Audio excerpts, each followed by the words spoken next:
तो चलिए सबसे पहले हम प्रार्थना करेंगे। अपना मन जो इधर उधर भटका हुआ है उसे अपने पास ले आइए। अभी इसी क्षण में, इसी पल में, जो कि हमारी पूरा का पूरा बुक क्या सिखा रही है हमें कि हमें इसी पल में विराजमान रहना है, क्योंकि सारा का सारा आनंद सिर्फ इसी पल में है। जब हम इसी पल में होते हैं तो पूर्ण रूप से आनंद अवस्था में होते हैं। हम आनंद के लिए जाने बाहर क्या क्या चीजें करते हैं, है ना। इतना सारा धन कमाते हैं, घूमने जाते हैं और बहुत सारे काम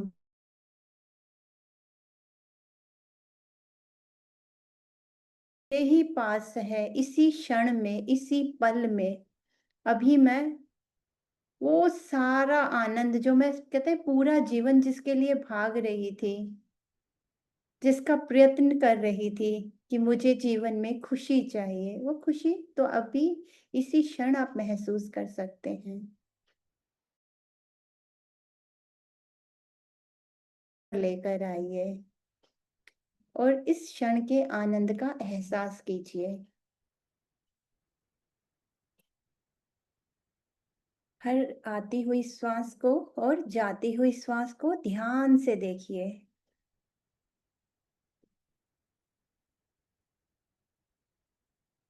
और भीतर के उस सन्नाटे को, उस शांत अवस्था को, उस खुशी को अभी इसी पल, इसी क्षण महसूस कीजिए।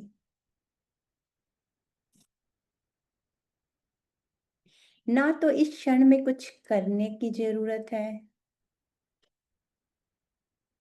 ना कोई पाने का कुछ मोह है, ना कोई हमारी बीते हुए दिनों की चिंता है। ये पल अपने आप में आनंद है, खुशी है, शांति है, शक्ति है, प्यार है, जिसे हम पूरा जीवन खोज रहे हैं। उस मृग की तरह कि सारा का सारा आनंद तो खुद में ही है, सारी खुशबू तो उसके खुद के ही अंदर है और वो उसे बाहर ढूंढ रहा है। तो इसी आनंद अवस्था में उस ईश्वर के द्वारा, परमात्मा के द्वारा दी हुई असंख्य, अनगिनत नियामतों में से कुछ का हम धन्यवाद करेंगे। सबसे पहले हम अपने होने का धन्यवाद करेंगे कि हमें ये सुंदर शरीर मिला है जिसके द्वारा हम उस परमात्मा को पा सकते हैं। अपने जीवन में जो भी चीजें हम सीखने के लिए आए हैं उन्हें सीख सकते हैं।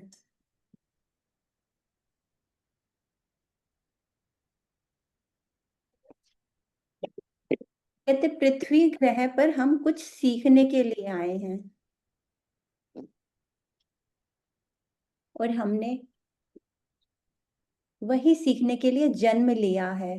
तो अपने होने के लिए सबसे पहले बहुत सारा धन्यवाद कि हमें इस स्कूल में आने को मिला, यहाँ पे कुछ सीखने के लिए हमने जन्म लिया, क्योंकि जन्मों जन्म के पुण्य कर्मों के बाद ये शरीर मिलता है, ये सीखना मिलता है।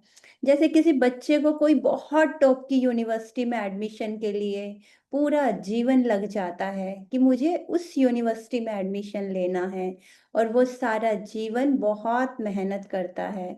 इसी प्रकार हम भी पूरा जीवन, बहुत सारे जन्म, कभी पशु पक्षी के रूप में बहुत सारे जन्म हम लेकर आए हैं। कहते 84 लाख योनियों के बाद हमें इस यूनिवर्सिटी में, इस स्कूल में एंटर करने का मौका मिला है। तो अपने इस स्कूल को, अपनी शिक्षा को हम बहुत प्यार से, बहुत खूबसूरती से आनंदित होकर सीखेंगे और इसका आनंद लेंगे। तो अपने होने के लिए धन्यवाद। अपने माता पिता के लिए धन्यवाद जो हमें इस दुनिया में लेकर आए और ये सुंदर जीवन प्रदान किया। धन्यवाद हमारे सभी गुरुओं के लिए जिनके कारण हम इस ज्ञान को समझ पाए कि हमारे जीवन का क्या पर्पज है, क्यों हम धरती पर आए हैं और ये धरती एक स्कूल है। तो ये सब हमें हमारे गुरुओं ने बताया, तो उनके लिए बहुत सारा धन्यवाद। धन्यवाद माँ प्रकृति के पांचों तत्वों के लिए जिनसे हमारा ये शरीर बना है। प्यारी सी धरती माँ, ये अमृत जल पिता सुबह से लेकर शाम तक जो हमारे लिए हमारी आवश्यकताओं के लिए हम काम में लेकर आते हैं, प्रयोग करते हैं। अमृत जल पिता का धन्यवाद, इन मीठी ठंडी हवाओं का धन्यवाद, सूर्य के प्रकाश का, इस पूरे ब्रह्मांड का और इस ब्रह्मांड की अनंत असीम शक्तियों का बहुत बहुत धन्यवाद। धन्यवाद उस सारे धन का जिससे इस पृथ्वी पर हमारा जीवन यापन चलता है। धन्यवाद इस स्वस्थ शरीर का जो सुबह से शाम तक हम इस जीवन का आनंद ले पाते हैं। धन्यवाद आसपास की हर चीज के लिए, क्योंकि कृतज्ञता ही वो कड़ी है। कहते कृतज्ञता पहाड़ हिला सकती है, कृतज्ञता समुद्र को विभाजित कर सकती है। तो हमेशा अपने लिए, अपने गुरुओं के लिए, अपने जीवन के लिए और हर चीज जिसे हम इस्तेमाल करते हैं उसके लिए हमेशा कृतज्ञ बने रहे। कृतज्ञता ही जीवन का अनमोल उपहार है जो हमें जीवन में बहुत खुशियां प्रदान कर सकती है। तो हमेशा कृतज्ञ बने रहे और धीरे से वातावरण के प्रति सजग होकर अपने हाथों को, अपनी उंगलियों को अपनी आंखों पर रखेंगे और धीरे से आंखें खोल लेंगे।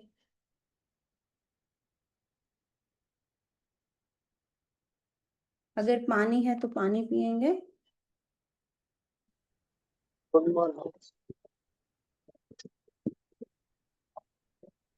नीलम, मेरा ये जो लैपटॉप वाला है ना, आप इसको वो बना सकते हो क्योंकि मैं इसी से बार बार किसी को मैं कर नहीं पा रही हूँ। उसको भले ही हटा दो उससे, दूसरे वाले मोबाइल को कर दो। तो कैसे हो आप सब लोग? प्रमिला जी और बाकी सब जिनके कैमरे ऑफ हैं प्लीज ओपन कर लो। Good morning ma'am. Good morning, good ताकि ना मॉर्निंग। एक दूसरे के गुड सुंदर मॉर्निंग। सुंदर चेहरे नजर आए। Good morning. यस जी, good morning. Good morning. Good morning सभी। एक्चुअली लैपटॉप में ना गुड जिनके कैमरे ऑन होते हैं वो भी मुझे दिखाई नहीं देते। अभी मैंने मोबाइल में देखा कि हाँ सविता जी नजर आ रही है और आकृति भी नजर आ रही है, ऊपर एक दो का ही चेहरा। फिर हम में से बोलते रहते जल्दी से अपने ओपन कर लो, जबकि ओपन ही होते हैं आपके कैमरे। हाँ, तो रेनू, तुम हाँ अपना वो, मैं तुम पहचान नहीं पा रही हूँ, मैं तुम्हारा किसको हाँ बनाना है? मैं हैंड रेज करती हूँ, 1 मिनट। ये वाला। ओके। लेकिन ये है क्या हैंड रेज? तो मैंने वाओ ग्रुप, हाँ नहीं, को होस्ट है ये। हाँ, ये को होस्ट है। 1 मिनट रुको, फिर मैं किसी को भी म्यूट क्यों नहीं कर पा रही थी? पता नहीं, वो तुमने ध्यान नहीं दिया होगा। हो सकता है, चलो ठीक है, कोई नहीं। तो हम बुक स्टार्ट करें। वर्तमान, शक्तिमान वर्तमान। Yes, the hmm. Power of now, की शक्ति अभी इसी पल में है। तो इसका कैसे आनंद लेना है बस ये देखना है। मैं मैं करूं शेयरिंग क्या? इसके स्क्रीन शेयरिंग हाँ, कर या आप दो। कर रहे हो, या आप कर रहे हो नीलू? नहीं, यदि तुम्हें करना है तो तुम भी कर सकते हो, निकाल के रखा है मैंने। रखा है तो करो करो करो करो करो, चलेगा चलेगा।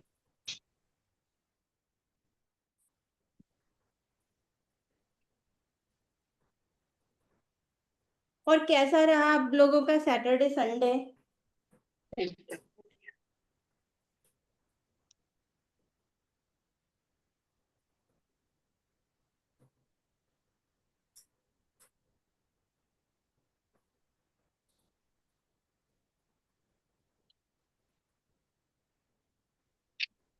वीकेंड, वीकेंड के नाम से ही खुशी होती है। यस, लगता है चलो आ गया। और फिर पता नहीं अलग, फिर दोबारा ना मंडे से दोबारा वो सारे काम करने। मेरे साथ तो ऐसा होता है, हालांकि कहते देखो प्रकृति के सारे तत्व ना हमेशा हर पल हमारे लिए काम करे, उनके लिए कोई सैटरडे संडे नहीं। कभी सूरज ऐसे नहीं कहता कि आज मेरी छुट्टी है मैं नहीं जाने वाला, है ना। तो सृष्टि तो हर सेकंड काम कर रही है, लेकिन हम लोगों को शायद ह्यूमन को बनाया है, चाहिए हमको थोड़ा चेंज। वाह, अपराजिता ने कहा Saturday Sunday with practice power. हाँ वो तो अभी सबका अपना है, कौन क्या क्या करता है। पर मुझे चेंज अच्छा लगता है कि हाँ चलो सैटरडे संडे कुछ डिफरेंट होगा। तो अब से बाहर में कुछ नहीं है, ये यहाँ से स्टार्ट करना है नीलम, तुम हाँ रेडी? हाँ ठीक, हाँ। चलो चलेगा। रीड करूं मैं? Yes yes. ठीक है। वैसे शायद इसका ऊपर वाला भी पैराग्राफ एक नहीं हुआ था, यह है वर्तमान सबसे मूल्यवान। ये वर्तमान, ओके। हाँ यहाँ से। यस।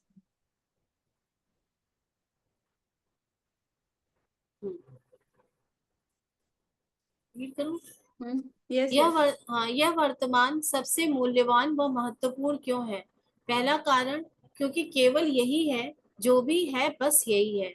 यह शाश्वत वर्तमान वह आकाश है, वह उपलब्ध रिक्त स्थान है, जिसके अंदर आपका पूरा जीवन खुलता जाता है।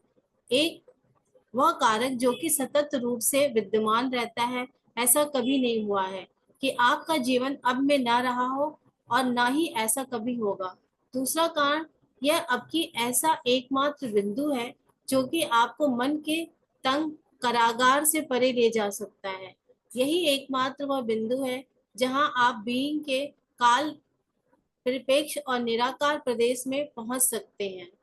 हाँ तो देखो इतना सुंदर है ये पैराग्राफ, मतलब एक एक लाइन एक तरीके से कहते हैं ना, पूरा किसी ने डिवाइन ने पूरा लिख के दिया हो। लिखा है कि ये जो वर्तमान अभी ये जो पल चल रहा है इसी क्षण, ये क्यों इतना मूल्यवान है। पहला कारण तो यही है कि जो भी है हमेशा बस इसी पल में है, सिर्फ यही शाश्वत वो आकाश है। क्यों, देखो अभी थोड़ी देर पहले प्रार्थना की थी, तो वो क्या था, वो हमारा पास्ट हो चुका है, वो अतीत हो चुका है।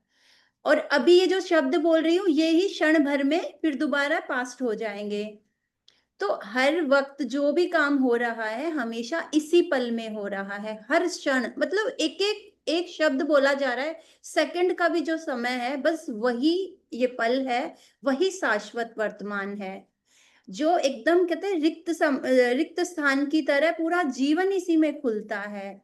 और हम जैसे ही आगे बढ़ते हैं फिर वो दोबारा वर्तमान हो जा पास्ट हो जाता है, हमारा अतीत हो जाता है। और जो अभी आएगा वो हमारा अभी आने वाला पल, उसमें भी कोई पावर नहीं है। तो जो भी पावर है, दुखी हैं तो भी हम इसी पल में, चिंता कर रहे हैं तो भी इसी पल में, अगर हम खुश हैं तो भी इसी पल में। तो पूरा का पूरा जीवन इसी पल में खुलता है, इसी पल में विद्यमान है, दूसरा कोई पल है ही नहीं।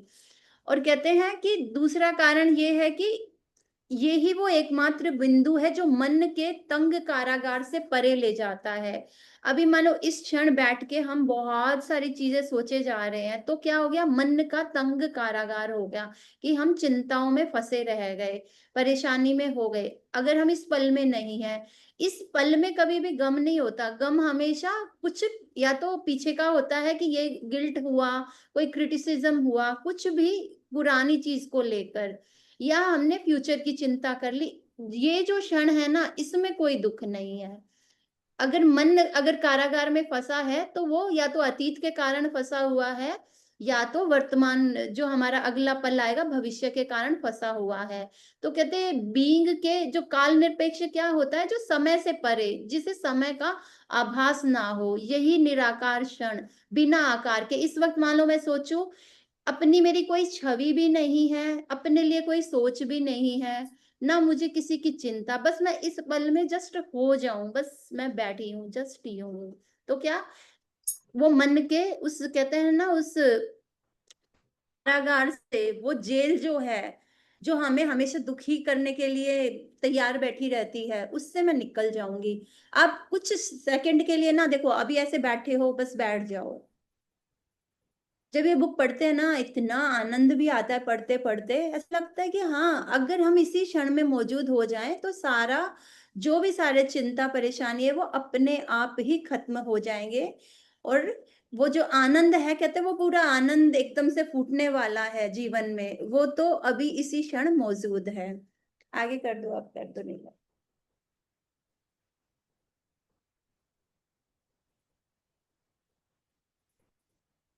अब से बाहर कुछ नहीं है। अतीत और भविष्य क्या वास्तविक नहीं है? कभी कभी तो वे वर्तमान से भी अधिक वास्तविक हो जाते हैं।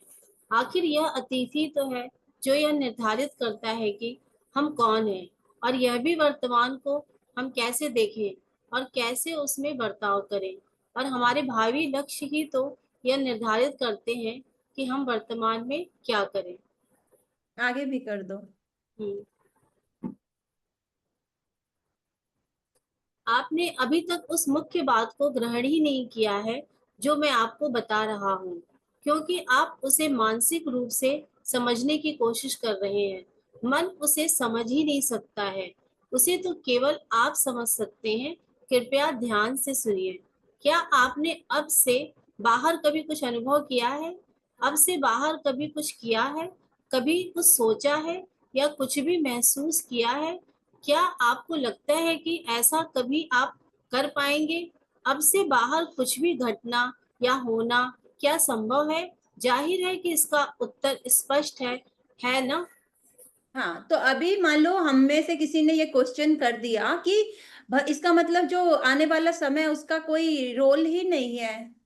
यही पूछेंगे ना, रोल तो है लेकिन हम इसी क्षण में वो रोल निभा रहे हैं, इसी पल में।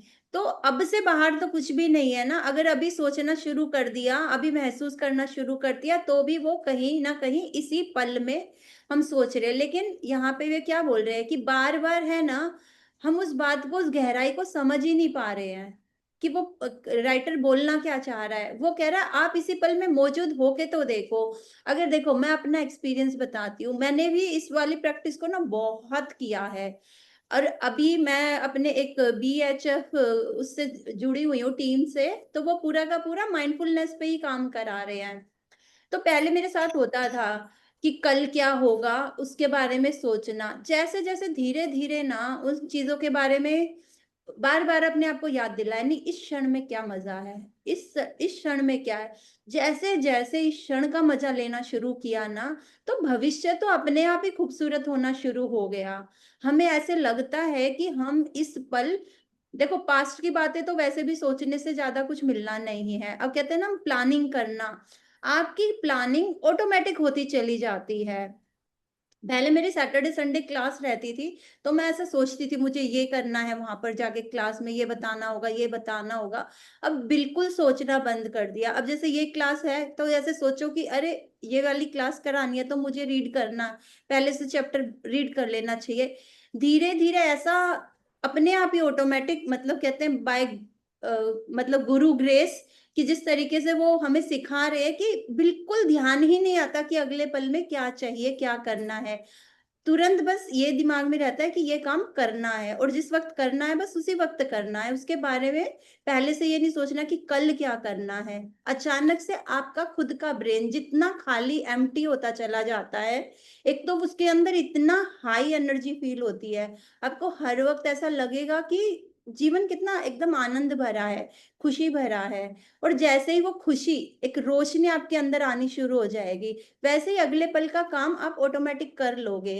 अब जाके किचन में खाना बनाओगे, उसी पल में बनाओगे तो इतना आनंदित होकर बनाओगे। उसके लिए पहले एक बार 10 बार बैठ के सोचोगे नहीं कि मुझे क्या बनाना है।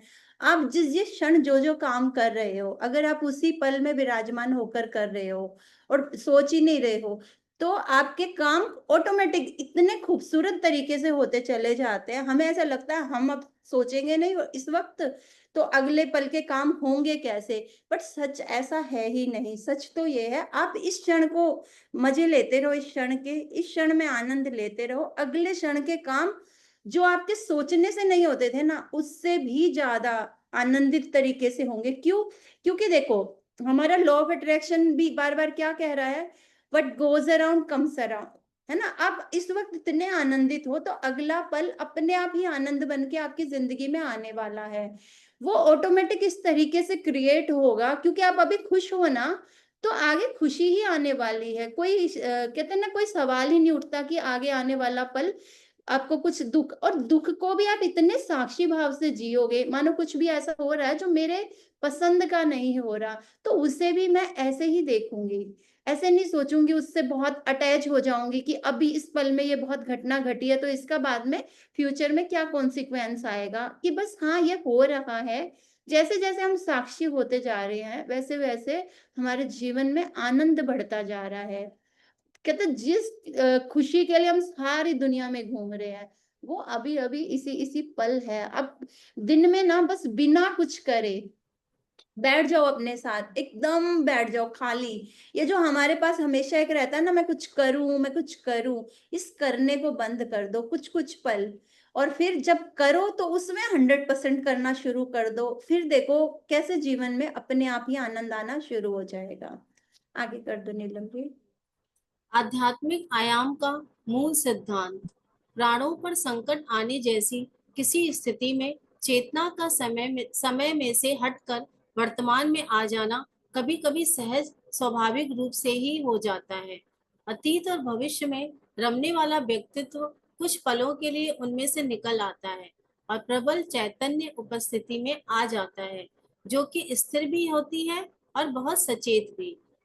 तब जो कुछ किए जाने की आवश्यकता होती है, ऐसी अनुरूप क्रिया उस चैतन्यता से ही निकल कर आती है। यही कारण है कि कुछ लोग बड़े खतरनाक कारनामों में शामिल होना पसंद करते हैं, जैसे पर्वतारोहण, कार दौड़ इत्यादि।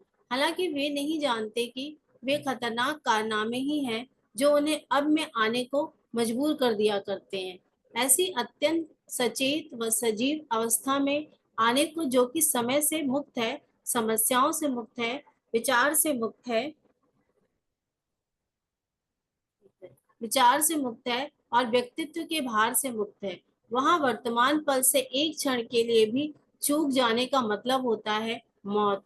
दुर्भाग्य यह है कि उस अवस्था में होने के लिए वे किसी खास क्रियाकलाप पर, किसी खास गतिविधि पर निर्भर हो जाते हैं, लेकिन हाँ, बस इतना ही कर दो नीलम, इसको नीचे कर दो एक बार, मैं दोबारा से रीड करके, जहाँ से तुमने रीड करना शुरू किया था। हाँ, तो इन्होंने देखा कि हमारा जो ये आध्यात्मिक है, इस आयाम का मूल सिद्धांत क्या है। मतलब एक-एक लाइन इन्होंने क्या बोला है कि प्राणों पर संकट आने जैसी किसी स्थिति में जब भी कभी हमें डर लगता है, मान लो कोई आके एकदम से डॉग आपके पीछे लग गया, तो क्या होएगा, चेतना का समय से हम हटकर पूरा वर्तमान में आ जाएँगे। जब भी कोई ऐसी फ़ियर आ गया, कोई भी ऐसी अचानक मुसीबत आ गई, या कभी-कभी होता है ना कोई घटना, किसी ने कोई बहुत बैड न्यूज़ दे दी, तो तुरंत उस वक़्त क्या होगा, आप उसी पल में विराजमान हो जाओगे और उसमें आप पूरी तरह चैतन्य होते हो, स्थिर हो जाते हो। कभी-कभी ऐसा होता है ना, फ़ोन रिसीवर भी गिर जाता है, कभी कोई ऐसी घटना सुन ली, तो हम बिल्कुल एकदम ऐसे हो जाते हैं निढाल, या फिर कोई डर की घटना हो, तो उस वक़्त हमारे पास कोई पास्ट नहीं होता, कोई फ्यूचर नहीं होता, हम पूरी सचेत अवस्था में होते हैं। चैतन्यता कहते हैं अपने आप ही इतनी इतनी शक्ति आ जाती है कि नॉर्मल अगर आपको कहो ना, मान लो गार्डन में 2 राउंड लगा लो, आप नहीं लगा पाओगे, लेकिन अगर आपके पीछे डॉग लग जाए तो आप इतनी तेज़ी से दौड़ोगे, इतनी तेज़ी से दौड़ोगे, क्योंकि वहाँ पे एक भय आ गया और आप पूरे चेतन अवस्था में हो। वो कहते हैं ना, चैतन्यता से अपने आप ही वो क्रिया होने लग जाती है।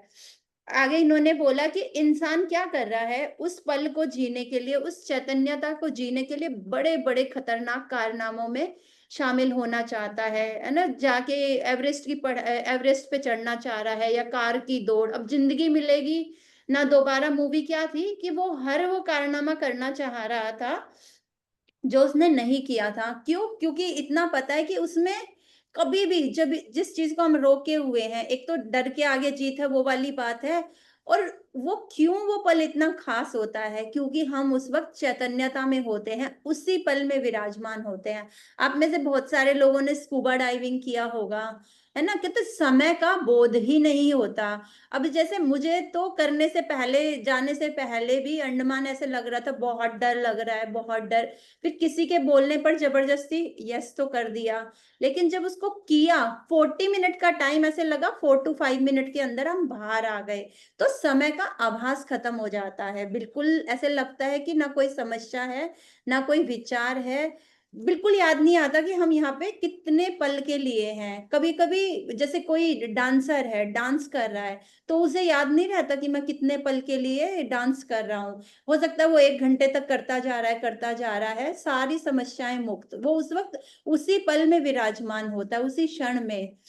अब लेकिन इन सब चीज़ों के लिए कहते हैं ना, लोग इतने बड़े-बड़े, भारी-भारी काम कर रहे हैं, किसी भी तरीके से कोशिश कर रहे हैं कि मैं ऐसा क्या करूँ कि इसी पल में विराजमान वो क्यों होना चाहता है? क्योंकि उसको पता है जब कोई ऐसा काम किया था, तो एक वो चैतन्यता के अंदर था, वो चेतन अवस्था थी, वो खुशी, वो आनंद की अवस्था थी। बार-बार फिर क्या करता है, हमारा जो बीइंग है बार-बार उसकी तरफ दौड़ता है, अलग-अलग तरीके से ऐसे कार्य करने की कोशिश करता है कि मैं कुछ ऐसा करूँ कि मज़ा आ जाए। अब हम लोग, हर लोग सैटरडे संडे से कहेंगे ना, चलो कुछ अच्छा करते हैं, चलो कहीं घूमने चलते हैं, चलो मूवी देखने चलते हैं। क्यों? क्योंकि हमें क्या लगता है, उतनी देर के लिए, जितनी देर के लिए मूवी देखेंगे, हम उसी पल में विराजमान हो जाएँगे।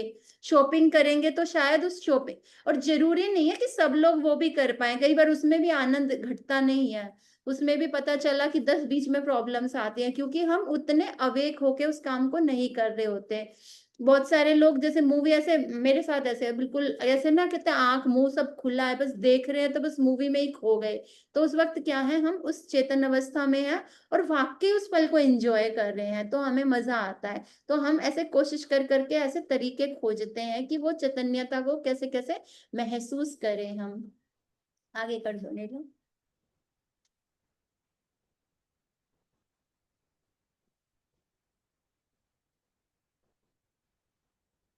हाँ, तो ये तो इतना ही था कि प्रवेश करने के लिए एवरेस्ट पर चढ़ने की आवश्यकता नहीं है। आप अभी उस अवस्था में ऑटोमेटिक प्रवेश कर सकते हो।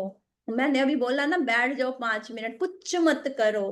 कहीं जाने की ज़रूरत नहीं, कुछ भी करने की एक्चुअली जो कुछ करना है ना, इसी के कारण हम उस अवस्था को पा नहीं पाते हैं। अगर हम कुछ पल खुद के साथ बस यूँ ही बिना करे बैठना शुरू कर दें, हर दिन कोई 15 से 20 मिनट बैठ के बस यूं ही, और सबसे ज्यादा अच्छा तो होता है कि प्रकृति के नजारों को देखना शुरू करो, कि बस देखते रहो। उसके पीछे ये नहीं कहना कि ये सूरज का रंग ऐसा क्यों है, ये धूप ऐसी क्यों है। कोई क्वेश्चन नहीं, बिना किसी क्वेश्चन के बस उस पल के अंदर उस कहते हैं ना, उस जीवंत को, उस सृष्टि को निहारना शुरू कर दो, तो आप देखोगे कुछ ही देर में आप उस चैतन्यता में विराजमान हो जाओगे। आगे करो। प्राचीन काल से ही हर पंथ व परंपरा के पुरोधाओं ने आपको आध्यात्मिक आयाम को मूल सिद्धांत बताया है। इसके बावजूद यह एक रहस्य जैसा ही बना रहा है। निश्चय ही इसे गिरजाघरों और मंदिरों आदि में नहीं सिखाया पढ़ाया गया है। अगर आप चर्च जाएं तो वहां आपको गॉस्पल के पाठ में ऐसा कुछ सुनाई देगा, कल के लिए कोई विचार मत लाओ, क्योंकि कल तो अपनी बातों की देखभाल खुद कर लेगा। या जो भी कोई हल पर हाथ रखता है लेकिन पीछे की तरफ देखता है, वह ईश्वर के साम्राज्य में प्रवेश करने योग्य नहीं है। या वहां आप सुंदर फूलों के लिए सुनेंगे कि वे आने वाले कल के बारे में व्यग्र नहीं रहते, बल्कि काल निरपेक्ष अब में सहजता से रहते हैं, और ईश्वर की तरफ से उन्हें भरपूर दिया जाता है। दरअसल इन शिक्षाओं की गहराई और मूल भावनाओं को आमतौर पर समझा और पहचाना ही नहीं गया। किसी ने इस बात को जाना ही नहीं कि उनका किसी ने इस बात को जाना ही नहीं कि उनका मतलब है कि जीवन इस तरह से जिया जाए कि अपने अंदर एक गहन आंतरिक रूपांतरण लाया जाए। हाँ, तो इन्होंने देखो कितना एक तरीके से बताए, जो जितनी भी ये आध्यात्मिक वो चल रही है ना, बार बार वो यही सिखा रहे हैं। अभी चाहे वो गिरजाघर हो, मंदिर हो, हर जगह यही सिखाया जा रहा है कि कल के लिए कोई विचार मत लाओ। सिखाया तो सभी जगह जा रहा है, लेकिन सीख तो नहीं पा रहे ना। ये तो हमें भी पता है, सबने ही बोला है कि हाँ इसी क्षण में रहना चाहिए, लेकिन कहते हैं कि पता सबको है, लेकिन हमें उस तरीके से कैसे करना है ये नहीं पता। यहाँ तक भी ऐसे भी बोला है कि ईश्वर के साम्राज्य में प्रवेश करने योग्य कौन नहीं है, जो पीछे की तरफ देखता है, ऐसा इसमें बाइबल में अक्सर बोला जाता है। और सुंदर फूलों के लिए सुनोगे तो आने वाले कल के बारे में वो ज्यादा चिंता नहीं करते, तो फूल तो कहाँ चिंता करेंगे। तो ऐसे ही हमको भी उन फूलों की तरह बनना है, पीछे के बारे में कोई भी चिंता नहीं करनी। दूसरा इन्होंने बोला काल निरपेक्ष। काल निरपेक्ष क्या है? जब समय सीमा किसी भी चीज का आभास ना हो, बस अभी में सहजता से विराजमान हो जाए। तो ईश्वर को कहते हैं, ईश्वर की सारी शिक्षाएं क्या है कि तभी आप उस भरपूर आनंद को महसूस कर सकते हो। और इन सारी शिक्षाओं के पीछे क्या गहराई है? हर जगह बस किसी भी तरीके से कहते हैं, हर जगह बस यही सिखाया गया है कि अगर आप इस पल में विराजमान हो जाओ, विराजमान हो जाओ। मतलब जैसे मान लो हम मंदिरों में जाते हैं, कितनी जोर से ढोल नगाड़े बजते हैं, इतनी तेजी से बजते हैं, वो क्यों? कि जब वो बजने बंद हो जाते हैं तो कई बार आप देखो, आप उस वक्त उसी पल में विराजमान हो जाते हो, आप भूल जाते हो कि आपके घर में क्या चल रहा है या आपके फ्यूचर में क्या होने वाला है ना। काल निरपेक्ष मतलब उस अब में विराजमान हो जाते हो, आप पूरे के पूरे समय और सीमा को भूल जाते हो, अपने फ्यूचर को भी भूल जाते हो। तो ईश्वर की जितनी भी शिक्षाएं हैं वो भी हमें बार बार उसी पल लेकर आ रही हैं। नहीं तो इतना तेज तेज मंदिर में वो हम पूरा वो बजाते हैं जंजीरा वगैरह जो भी, वो क्यों? क्योंकि हमें वो उसी वक्त उसी पल में लाने के लिए कोशिश कर रहे हैं। वही रूपांतरण है। कभी कभी देखा होगा, बहुत देर से लगे हुए भजन भजन, या इतनी सारी ये होती हैं नवरात्रे में पूजाएं होती हैं, तो इनके पीछे रीजन क्या होता है कि किसी भी तरीके से जो भक्त है वो इसी पल में विराजमान हो जाए, तब जाके वो एक आंतरिक रूपांतरण होता है। मतलब हमको तब जाके अपने होने का एहसास होता है कि मैं कौन हूँ। आगे करना थोड़ा सा। हाँ, ये वाला किया था क्या? जैन का नहीं नहीं समूचा नहीं, पाठ तो कर दो चलो। जैन का समूचा सार यही है, अब की तलवार की धार पर अकेले चलना, यानी वर्तमान में इतनी परिपूर्णता से, इतनी पराकाष्ठा से विद्यमान रहना, उपस्थित रहना कि कोई समस्या, कोई दुख या ऐसा कुछ भी जो आपके स्वरूप में आप नहीं है, वह बचा रह सके। अब में यानी समय की अनुपस्थिति में आपकी समस्त समस्याएं विलुप्त हो जाती हैं।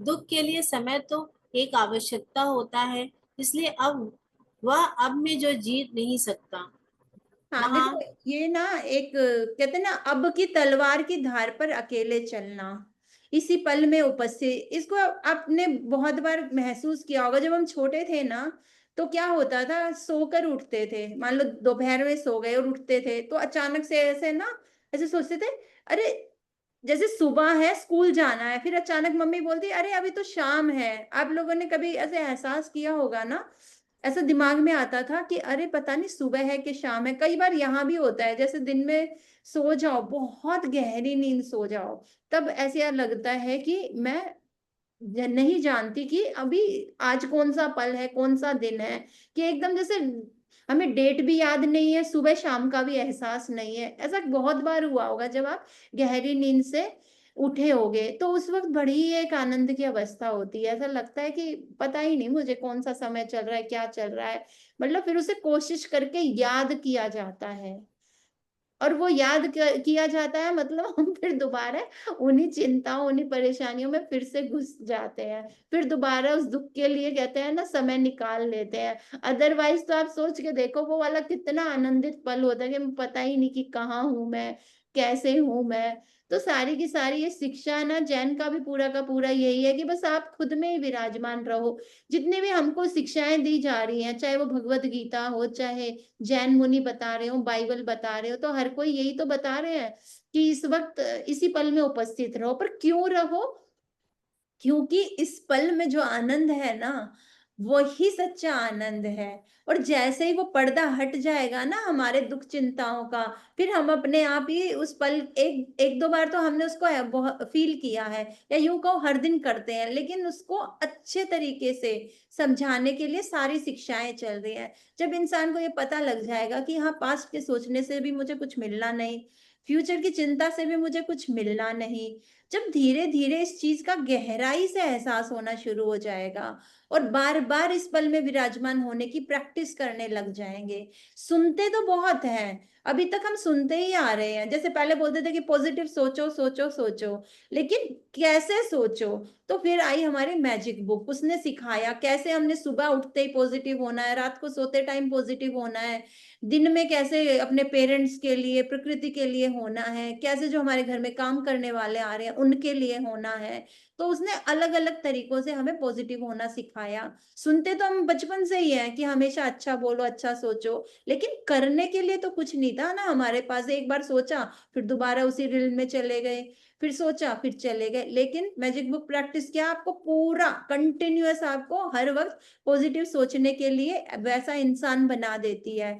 तो ये जो हमारे जैन मुनि गुरु सारे के सारे ये क्या सिखा रहे हैं, इसी पल में विराजमान रहो, दुख आएगा ही नहीं जीवन में। क्यों? क्योंकि अगर आप एक बार आनंद अवस्था, उस फ्रीक्वेंसी में रहने लग गए, उस ईश्वर की फ्रीक्वेंसी में रहने लग गए, अपने खुद के साथ रहने लग गए, वो पर्दा हट गया दुख का, तो फिर अपने आप ही कहते हैं इस वाले पल को संभालिया तो आगे वाली जिंदगी तो फिर खुशियों से भरी ही होने वाली है। आगे कर दो। महान जैन गुरु रिंजी अपने विद्यार्थियों के अवधान को समय से परे ले जाने के लिए अक्सर अपनी उंगली उठाकर धीरे से पूछा करते थे, इस पल में क्या कोई अभाव है? एक ऐसा अत्यंत महत्वपूर्ण प्रश्न जिसका उत्तर मन के स्तर पर देने की आवश्यकता नहीं है। यह बनाया ही इस तरह गया है कि यह आपके अवधान को अब की गहराई में ले जाए। ऐसा ही एक अन्य प्रश्न जैन परंपरा में पूछा जाता है, अगर अब नहीं तो कब? हाँ, इसमें ना जैसे हमारे भी कई बार आर्ट ऑफ लिविंग टीचर वगैरह वो है ना, ऐसे करते थे, क्लैप करो ऐसे करके, तो सब इधर उधर किसी का भी ध्यान भटका है तो वो इसी पल में, नित्यानंद जी हमेशा से चुटकी बजाते थे, वो कहते थे, तो सब लोग एकदम उसी पल में आ जाते थे। तो ये जितने भी जैन मुनि हैं वो भी बार बार क्या कर रहे हैं, आपको वही शिक्षा दे रहे हैं कि वेकअप, वेकअप, आप इसी पल में आ जाओ। और धीरे धीरे जैसे जैसे इसको हम प्रैक्टिस करना सीख गए कि इस पल में आना है, तो फिर कहते हैं फिर तो आनंद ही आनंद है। उसको हमने फील करना अपने आप उसकी प्रैक्टिस करनी पड़ेगी हर दिन। आगे कर लो। इस्लाम की रहस्यवादी धारा सूफी मत की शिक्षाओं को केंद्र बिंदु भी अभी है। सूफियों में एक कहावत कही जाती है, सूफी वर्तमान पल का पुत्र होता है। और सूफी मत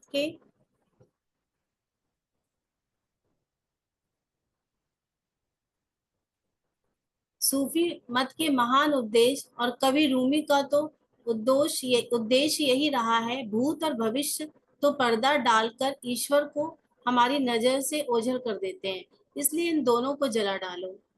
13वीं शती के आध्यात्मिक शिक्षक मास्टर एकहार्ट ने इन सब बातों का सारांश इन शब्दों में दिया है, समय ही है जो प्रकाश को हम तक नहीं आने देता है। ईश्वर को पाने में समय से बड़ी कोई बाधा नहीं है। हाँ, तो देखो जितने भी रूमी है ना, आपने कभी रूमी डांस भी किया हो, वो इस कदर खो जाते हैं, इस कदर खो जाते हैं, घंटों घंटों वो विरलिंग करते रहते हैं पूरा का पूरा ना। अपने उनके गानों पर कभी देखोगे, उनका मेन मकसद क्या होता है, बस किसी भी तरीके से आपको उस विरलिंग के द्वारा इसी पल में हो जाना। अभी कुछ दिन पहले मैं एक श्रेयांश दागा सर का प्रोग्राम था उसमें गई, तो हमको वहां पे 2 से ढाई घंटे सिर्फ ये रूमी के उस पर डांस कराया गया।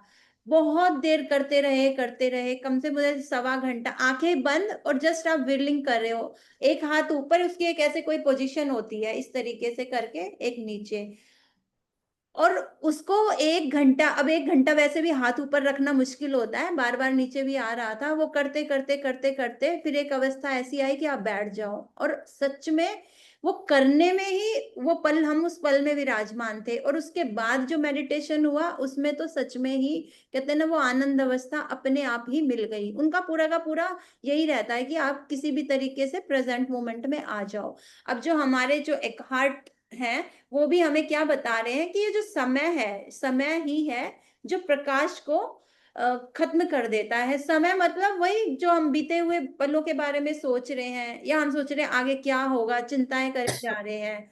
बस यही सबसे बड़ी बाधा है। अगर हम इस पल भूल जाएं कि क्या था पास्ट में, भूल जाएं कि क्या चाहिए आगे, और इसी पल में विराजमान हो जाए, तो ईश्वर को पाने में तो कोई बाधा है ही नहीं। वो तो अभी इसी पल विराजमान है।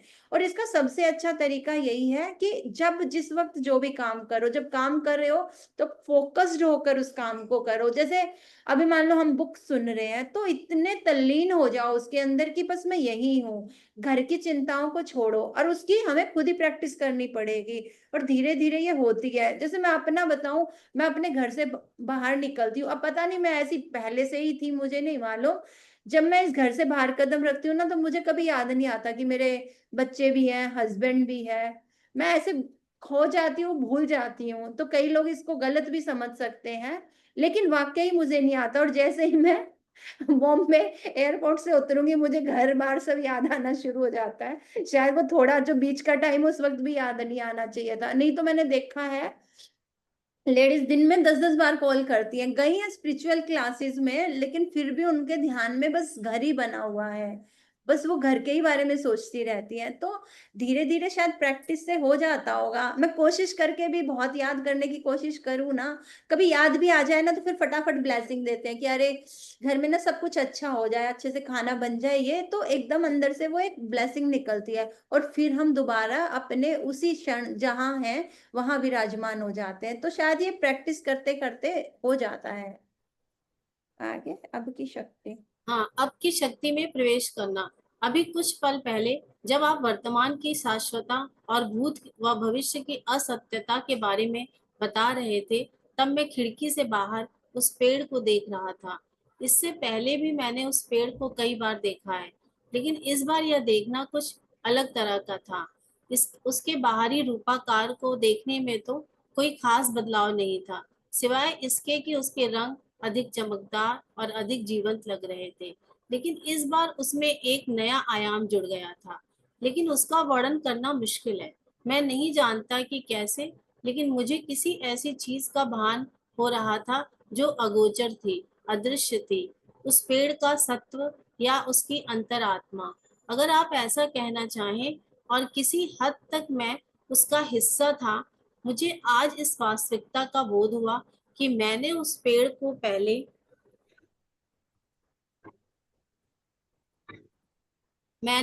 को पहले सचमुच कभी देखा ही नहीं। जो कुछ देखा था वह थी उसकी एक सपाट, विरस और निर्जीव छवि। अब जब कि मैं उस पेड़ को देख रहा हूँ, तो वह बोध अभी भी है, लेकिन मैं महसूस कर रहा हूँ कि वह अब जा रहा है। वह अनुभूति अतीत में उतरती जा रही है। क्या ऐसा कुछ किसी एक क्षणिक झलक के अलावा कुछ और भी हो सकता है?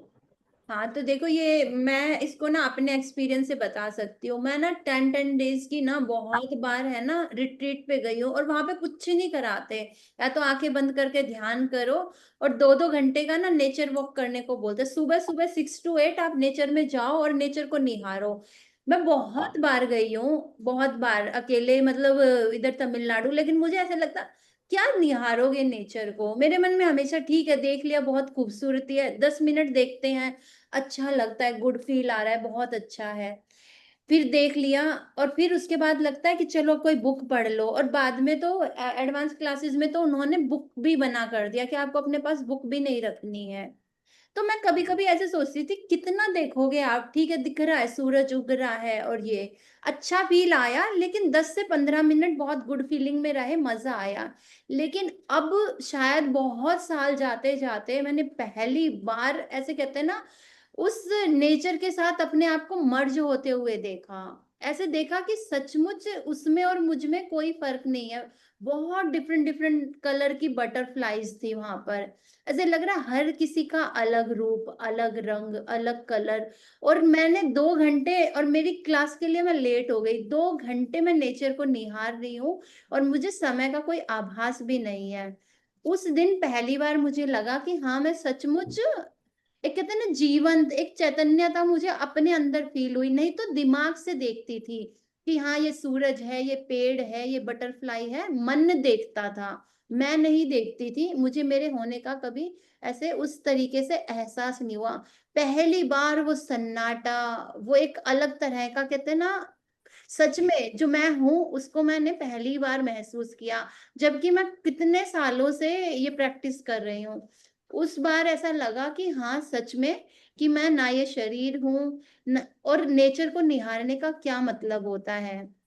ये तो हमने मेडिटेशन में भी बहुत बार एहसास किया कि हाँ, कि अपने अपने साथ समा जाना, लेकिन नेचर के साथ एक हो जाना पहली बार। अब जब मैं गई तो मैंने उसको, मतलब नेचर क्या, हर पशु पक्षी को, डॉग भी जा रहे हैं, हर किसी के साथ कहते हैं ना एक हो जाना। और वाकई उस वक्त समय का कोई आभास नहीं होता। मैं 1 घंटे क्लास में लेट पहुंची, जबकि वहां पर ये है कि आपको 1 मिनट भी लेट नहीं होना।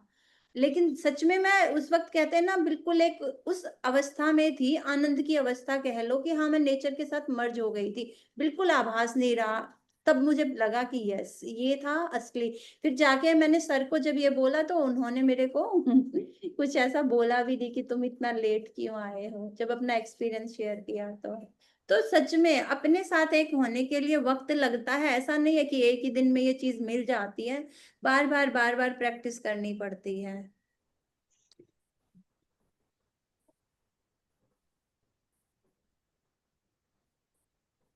कर तो नीलम।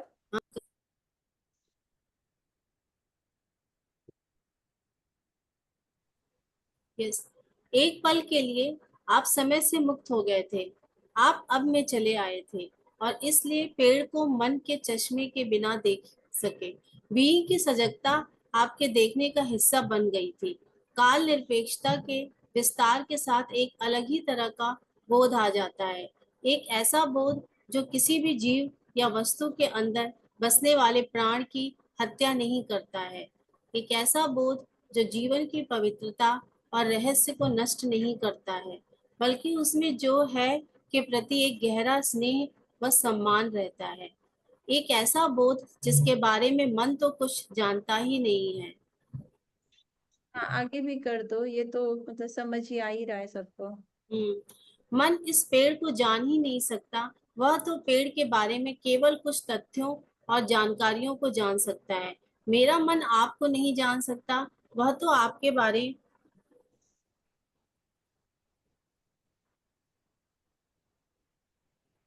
वह तो आपके बारे में केवल नाम, निष्कर्ष, तथ्य, राय आदि ही जान सकता है। केवल बीइंग ही प्रत्यक्षतः जानता है, स्पष्टतः जानता है। हाँ, तथापि पढ़ूं एक आगे। आदमी थोड़ा थोड़ा सा कर दो, चलो थोड़ा अभी और हो जाएगा। हाँ, तथापि मन का भी एक स्थान है, महत्व है, और मन यह बात जानता है। वह स्थान, वह महत्व है दिन प्रतिदिन के जीवन में व्यवहारिक कामकाज का क्षेत्र।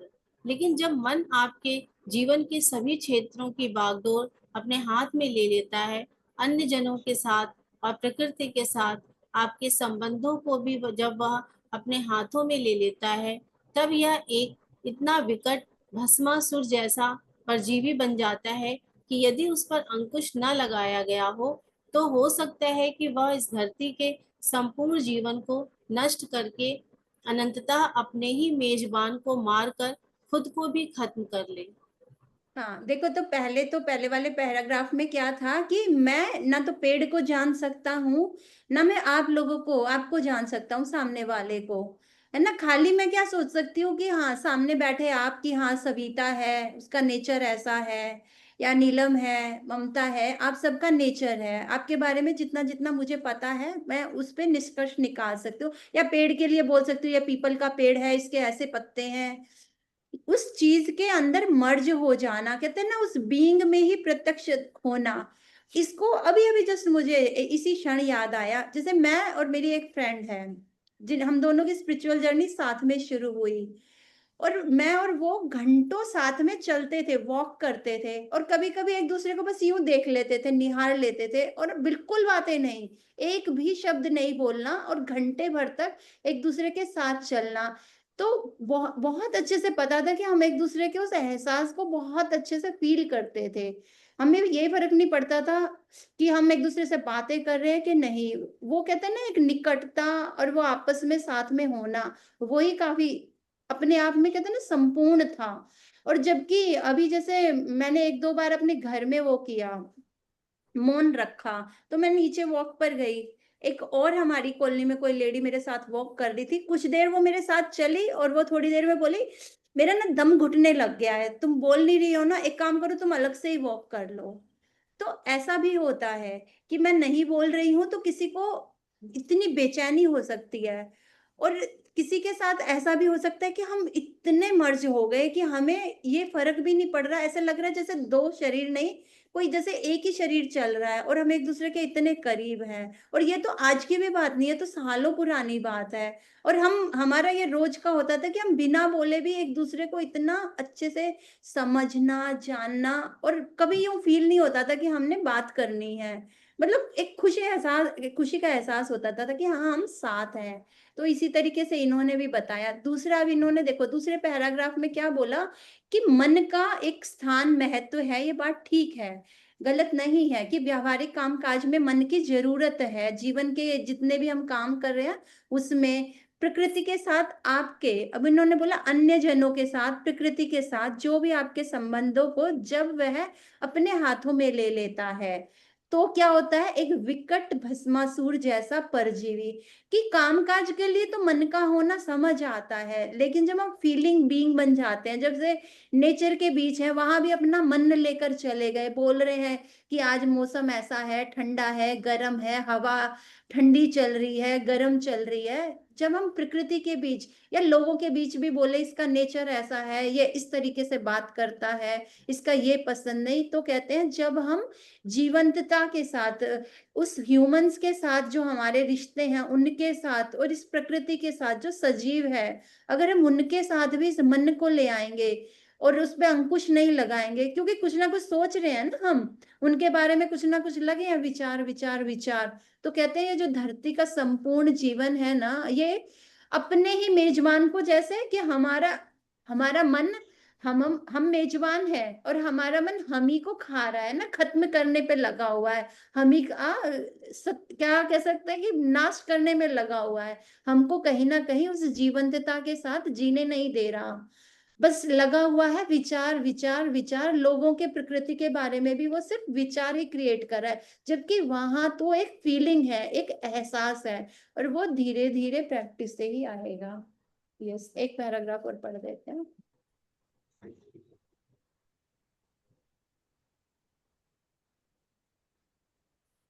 आप अभी अभी यह झलक देख चुके हैं कि काल निरपेक्षता यानी भूत या भविष्य से उदासीन होकर वर्तमान में रहने की अवस्था आपके देखने को कैसे रूपांतरित कर सकती है।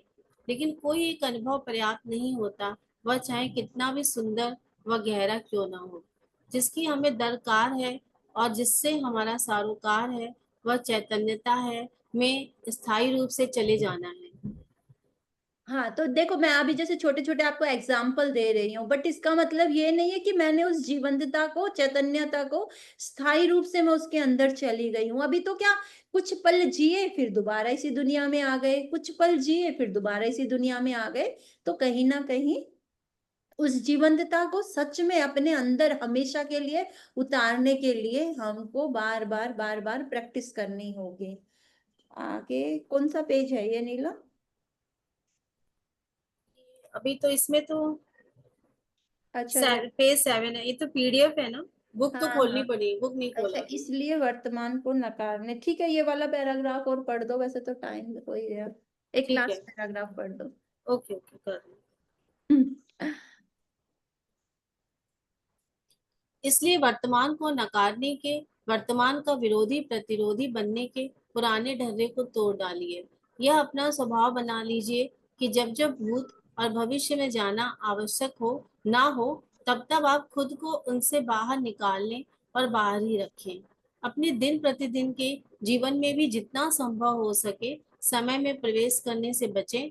अगर अब में सीधे सीधे प्रवेश करना आपको मुश्किल लगे, तो आप अपने मन की इस स्वभावगत आदत को ध्यान से देखना, उसका अवलोकन करना आरंभ करें कि किस तरह से आपका मन अब से बच निकलना, उससे दूर भागना चाह रहा होता है।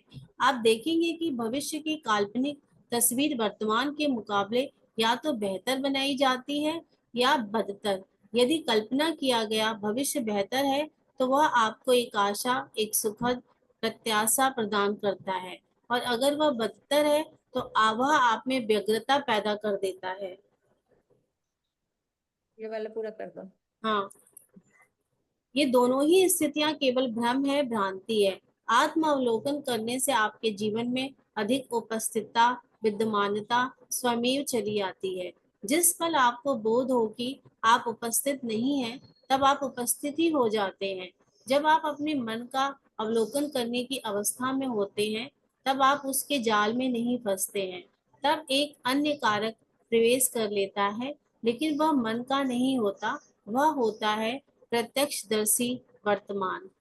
हाँ, तो इन्होंने बोला कि अभी अभी ना जो आपका मन है, आपको अगर उससे बचना है तो पहले तो धीरे धीरे है ना आपको ये प्रैक्टिस करनी पड़ेगी इस मन को हटाने की। तो शुरू शुरू में तो ये पॉसिबल नहीं है। कर दिया क्या? हाँ, शुरू शुरू में तो ये पॉसिबल नहीं है कि आपको अपने मन से एकदम दूर जाना शुरू कर दो, है ना, उस चैतन्यता के अंदर। तो शुरू शुरू में आपने यही कोशिश करनी पड़ेगी, पहले तो मन का अवलोकन करना स्टार्ट कर दो कि ये सोच क्या रहा है, ये किस बारे में सोच रहा है। इन्होंने बोला ये जितने भी हम क्या करेंगे, अगर फ्यूचर के बारे में सोचेंगे या तो चिंता करेंगे या तो कोई बहुत अच्छा सा सपना देखेंगे, जबकि दोनों भ्रांति है। अगर मानो मैं पहले से, अक्सर लोगों के कॉन्फ्लिक्ट क्यों होते हैं, हम पहले से ही अवधारणाएं बना के रख लेते हैं। अगर मान लो मैं ऐसे सोचूं आज मुझे नीलम के घर जाना है और पहले से ही कल्पना कर लूं अब ये मुझे बड़ी टेस्टी चाय पिलाने वाली है, बहुत अच्छा यम्मी खाना खिलाएगी, तो मैंने अपना फ्यूचर पहले ही क्रिएट कर लिया। अब हो सकता है वहां जाके वो चीजें ना मिले मुझे, फिर क्या होगा, मेरा मन उदास हो जाएगा। मैंने कल्पना की थी, अब इस पल को भी गवा दिया, और आए जिस पल में मैं गई मैं वहां भी पूरी तरह से इंजॉय नहीं कर पाई। क्यों? क्योंकि मैं उसकी पहले ही कल्पना करके चली गई कि वहां पे ये मिलने वाला है ना। तो मतलब मैंने दो पल गवा दिए, अपना ये वाला पल भी गवा दिया और जो अभी आने वाला है उसको भी गवा दिया। तो ना ये सच था ना वो सच था, और मैंने दोनों खराब कर दिए। तो इसमें क्या बोला है, और वैसे जो फ्यूचर है सोचेंगे तो हम इसी पल को कहीं ना कहीं हम क्या कहते हैं खराब करने लग रहे हैं, इसको डिस्ट्रॉय करने लग रहे हैं अपने इसी पल को, फ्यूचर को सोच के या पास्ट को सोच के। तो धीरे धीरे, अभी ऐसा तो नहीं होगा कि हम इस पल में विराजमान होना शुरू कर दे, पर हम ये कर सकते हैं कि अपने इस मन का अवलोकन करना स्टार्ट कर दे। वो चैतन्यता तो नहीं होगी, लेकिन इतना हो जाएगा कि आपको धीरे धीरे अपने साथ, आपके मन में चल क्या रहा है आपको पता लगेगा। अरे ये तो भाई मेरे को बहुत डांस करा रहा है ना, फालतू लेके जा रहा है पास्ट में। अभी मैं मान लो ये सोचती रहूं, अरे मैं शाम को क्या खाना बनाऊंगी, मैं शाम को क्या खाना बनाऊंगी, अब शाम को पता चला मैंने कुछ और ही बना डाला, लेकिन इस पल को तो मैंने कहीं ना कहीं डिस्ट्रॉय कर दिया। इस पल का आनंद तो मैंने लिया नहीं, और फ्यूचर में जाके भी कुछ और ही कर दिया। तो अब जो मैं सोच रही हूँ फ्यूचर के लिए वो संभव ही नहीं है कि वही होगा, है ना। चिंता, या तो हम चिंता करेंगे या कोई बहुत बड़ा सा ड्रीम विजुलाइज कर लेंगे कि हाँ आज तो ये मजा आएगा। हाँ, मैनिफेस्टेशन करो तो फिर प्रॉपर तरीके से करो, आनंदित होकर बिल्कुल, कि हाँ वो 100% अगला पल आपको वैसा मिल जाए।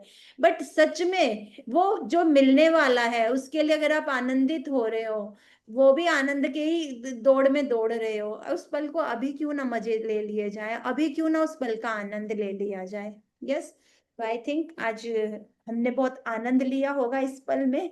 Thank you so much. मजा आ गया, मजा आ गया। यस, मजा आ गया। कहते ना इतनी गजब वाली बुक है, इसको समझा खाली मन से नहीं समझा जा सकता, इसको सच में ही दिल में उतर के समझा जा सकता है। अच्छा, आप लोगों ने क्या समझा, कोई कुछ शेयर करना चाहेगा? अब सारे इसमें ना, सारे कैमरे ऑन कर लो भाई प्लीज। हाँ भाई ऑन कर लो। बताओ किसको कुछ समझ आया, मजा आया, ऐसा लगा कि हाँ यार कुछ पढ़ने से कुछ तो अच्छा लगा। अपराजिता को अच्छा लगा, ठीक है, फैंटास्टिक। ऐसे नहीं लगता क्यों करनी है फ्यूचर की चिंता जब कुछ मिलना ही नहीं है। पहले अच्छा सोचेंगे, अच्छा नहीं मिलेगा, फिर वहां जाके उदास होंगे। तो इससे अच्छा ना छोड़ो ना, प्रेजेंट में रहो, मजे करो। और सच में जितना ज्यादा मैंने प्रेजेंट में एंजॉय करना स्टार्ट किया है ना, मेरा फ्यूचर अपने आप ही अच्छा बनता जा रहा है। वो काम है ना, ऐसे सोचते कि ये होगा फिर वो होगा, घंटों एनर्जी को डिप्लीट करते रहते हैं बैठ के, फ्यूचर के बारे में सोच सोच के कुछ नहीं मिलना। कोई कुछ शेयर करना चाहेगा, कोई कुछ बोलना चाहेगा, या करे क्लास बंद? हाँ। Ritu ji thank you Aparajita, thank you Ritu. हाँ अपराजिता मैं बोलो। शेयर करूं? Yes yes. Thank you ma'am, thank you. जैसे कि आपने क्वेश्चन किया था सैटरडे और संडे कैसा गया मैम। हम्म। 11:30 बजते हैं तो क्लिक हुआ माइंड में कि क्लास है। उसी के अकॉर्डिंग मैं सारा काम करती हूँ, खाना बनाना, झाड़ू पोछा, बेटी को नहलाना खुद। और जैसे ही वो टाइम मिला तो मैंने भरपूर तरीके से 1 घंटा ग्रेटिट्यूड में डाल दिया कि अपना ग्रेटिट्यूड लिखना है मेरे को। उसके बाद अपनी रेगुलर क्लास मैम, जैसे मेरा मन भटक जाता था, कहीं रील्स देखने लगती थी, तो कल पहली बार ऐसा हुआ मैम, मैं मन लगा के बैठी। जैसे आपने अभी एक सेंटेंस बोला कि जब हम अपने मन को, वो समय को खराब कर रहे होते हैं और चैतन्य की अवस्था हमें पता नहीं होती है, तो हमें अपने अंदर से फील हुआ यार तेरा 6 महीने के अंदर तेरे टारगेट है, तो ऐसे पूरा कर लेगी। फिर मैंने टारगेट बनाया कि मुझे आज ये करना है मैम। रियल में 7 बजे मैं शाम को बैठी, सारा काम भी किया, बच्ची को सुलाना, दूध गर्म करना मैम, खाना खिलाना सभी को। और मैं 2 बजे तक लगातार क्लास मैंने सीडीपी की मैम। 150 में से 127 नंबर मैंने गेन किए मैम। पहली बार ऐसा हुआ कि मैं लगातार एक चीज पे अच्छे से फोकस किया, और इतनी अच्छी पीसफुली नींद आई मैम। सुबह 4 बजे ऑटोमेटिक खुद उठ गई। वाह, ग्रेट ग्रेट। तो मेरे लिए तो ये वरदान है पावर वर्क मैम, कि भगवान, ऐसा लग रहा है भगवान ने सब कुछ मेरे लिए चुन के किया है। यस। ऐसा फील हो रहा है और मुझे बहुत मजे आ रहे हैं। हर हर क्षण में अपने आप को पकड़ती हूँ। अगर थोड़ा सा मन में ऐसा हो रहा है कि गुड मूड नहीं है, तो मैं अपने आप को पकड़ती हूँ, खुद से क्वेश्चन करती हूँ क्या हो रहा है प्रस्ता, कोई बात नहीं है, cool down, all is well, सब अच्छा हो जाएगा। और धीरे से बोलती हो आई एम ग्लैड, पोलियाना वाली मूवी की बस सेंटेंस बोलती हो आई एम ग्लैड, हम सब कुछ गुड फील में हो जाता है अपने आप। Thank yes. You so much ma'am.